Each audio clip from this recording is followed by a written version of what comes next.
Hello' ফ্ৰেণ্ডসকল, কেনে আছে সকলোৱে? আশা কৰোঁ সকলোৱে ভালে কুশলে আছে আৰু আমিও ভালে কুশলে আছোঁ। আৰু আজি আমি যাব ওলাইছোঁ ঘৰলৈ, অৰ্থাৎ বৰপেটাৰ আমাৰ ঘৰলৈ, কাৰণ গৰমৰ বন্ধটো শেষ হ'বৰে হ'ল আৰু এনেকৈ চাওঁতে যাম বুলি ভাবোঁতে আজি 17 তাৰিখ আহি পালে। 17 জুলাই আজি আবেলিকৈ ওলাইছোঁ আৰু এতিয়া ঘৰ গৈ পোৱাগৈ নাই, ৰাস্তাতে আছোঁ। ইপিনে সন্ধিয়া হৈ গ'ল আৰু আমি বোলো, মই আৰু দেউতাক আমি কেইজনে আজি গৈ আছোঁ। মা আগতে ঘৰত গৈছে, বন্ধ দিয়াৰ লগে লগে গৈছে।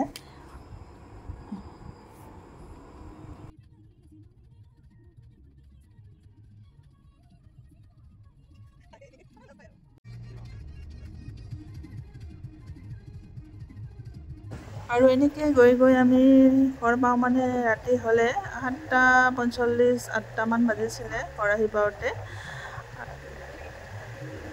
আৰু এয়া পিছদিনাখন হয়। যোৱাকালিতো আহি পাওঁতে দেৰিয়ে হ'ল। এতিয়া গুলুই আজি দিনত খুব ভাল পাইছে। ইয়াতে গৰু, ছাগলী, হাঁহ, কুকুৰা সকলোবোৰ দেখা পাই খুব ভাল পায় তাই। এনেও তাই ভিডিঅ' কলতো দেখাব লাগেই, তাইক ভিডিঅ' কলতো দেখাব লাগে, তাই ভিডিঅ' কল কৰিলে। আৰু এয়া গৰুটোৰ লগত তাই লাগি আছে, কি কৰিব কি নকৰিব।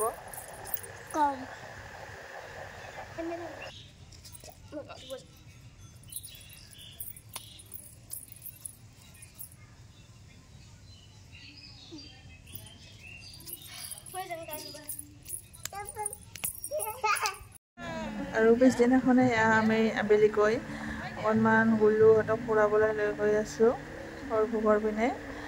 তাতে এখন পাৰ্ক আছে, ডাইনাছৰ পাৰ্ক, তাতে লৈ গৈ আছোঁ। যিহেতু আজিকালি ল'ৰা ছোৱালীবিলাক তেনেকৈ ঘৰৰ ভিতৰতে সোমাই থকা যায় আৰু তেনেকৈ আমাৰ আগৰ দৰে পৰিৱেশটো নাপায়েই। আমি মুক্ত মনেৰে আগতে খেলিব পাইছিলোঁ, সেইকাৰণে সিহঁতক এই বন্ধৰ সময়তে ফুৰাব লৈ গৈ আছোঁ। তাই ভাল পাইছে, ভিডিঅ' কৰি আছিলোঁ কাৰণে তাই মুখৰ এক্টিং চাওক কেনেকুৱা কৰি আছিল। খুব দুষ্ট হৈছে গ'লো আজিকালি।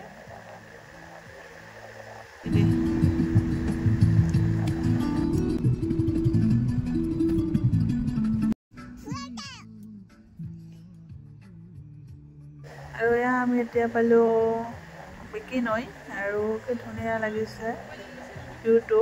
কাৰণ আবেলি হৈছে কিন্তু মেঘবিলাক ইমান ধুনীয়াকৈ ৰঙালী হৈ পৰিছে নদীৰ ওপৰত। ধুনীয়া লাগিছে পৰিৱেশটো, যদিও গৰম, বহুত গৰম। কিন্তু গৈ আছোঁ এনেদৰে।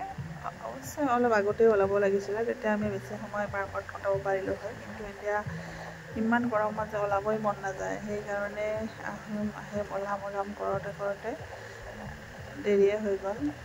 তথাপি যি হওক, আহিলোঁ ফাইনেলি। পৰিৱেশটো খুব ভাল লাগিছে এইখিনিত। চাৰিওফালে সেউজীয়া, কেৱল সেউজীয়া পানী। আৰু এয়া ফাইনেলি আমি পাৰ্কত আহি পালোঁ, ডাইনাছৰ পাৰ্কত। আৰু এয়া গুলু আহি আছে আৰু এনেকৈ তাৰ বাৰ লগত অলপ প্ৰথমে ধৰিব বেয়া পিছত এতিয়া তাই নিজে খোজকাঢ়িব ধৰিছে। আৰু এইপিনে হাঁহ চাই আছিলে, কাৰণ তলত পানীৰ কাষত হাঁহ আছিলে। তাই হাঁহ খুব ভাল পায়। আৰু এতিয়া গুলু আৰু নিমিচাই ইয়াত ট্ৰেইনত উঠি আছে আৰু আমি ভিডিঅ' কৰাত ব্যস্ত।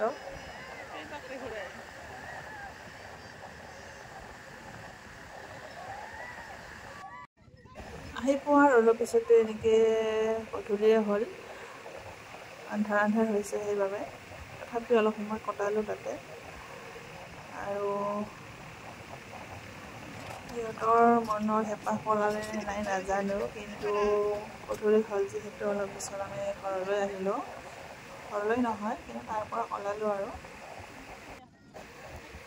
পাৰ্কৰ পৰা ওলাই আমি গৰখীয়ালৈ গ'লোঁ। গৰখীয়া মন্দিৰলৈ, কিন্তু তাতে গধূলি হোৱাৰ বাবে তলা লগাইছে গেটত, আমি ভিতৰত যাব পৰা নাই। যিহেতু গধূলি হৈছে, তলা লগাইছে, সেইকাৰণে বাহিৰৰ পৰা সেৱা কৰি আমি আহিলোঁ। আৰু আহোঁতে এইদৰে ৰাস্তাৰ কাষত বিকিৰ পাৰত মাইহাং ৰিজৰ্ট বুলি এখন আছে, ভাল লাগে খুব। আগতেও আহিছিলোঁ, আহিলোঁ গধূলি সময়ত বাহিৰত আহিলে কিবা এটা নাখালে যেন ভাল লাগে সেইকাৰণে বেলেগটো বস্তু খাব নোৱাৰোঁ কাৰণে আমি একদম ভেজ খাই চাহ আৰু ভেজ বস্তু চাহ হওক বা কফি হওক কিবা ভেজ পাওঁ নেকি তালৈ এতিয়া আহিছোঁ খাম বুলি আৰু অলপ ইহঁতো দেখাই নিয়ম বুলি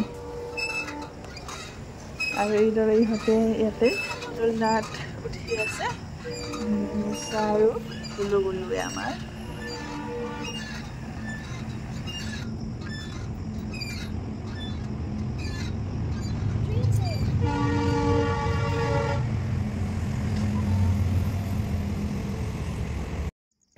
গুলু ইয়াতে আহি খুব ভাল পাইছে এনেকৈ দৌৰি আছে কোনফালে যাব কোনফালে নাযাব মানে কোচত উঠিবলৈ বেয়াই পোৱা হৈছে নুঠে মাতিলেও তাই এবাৰ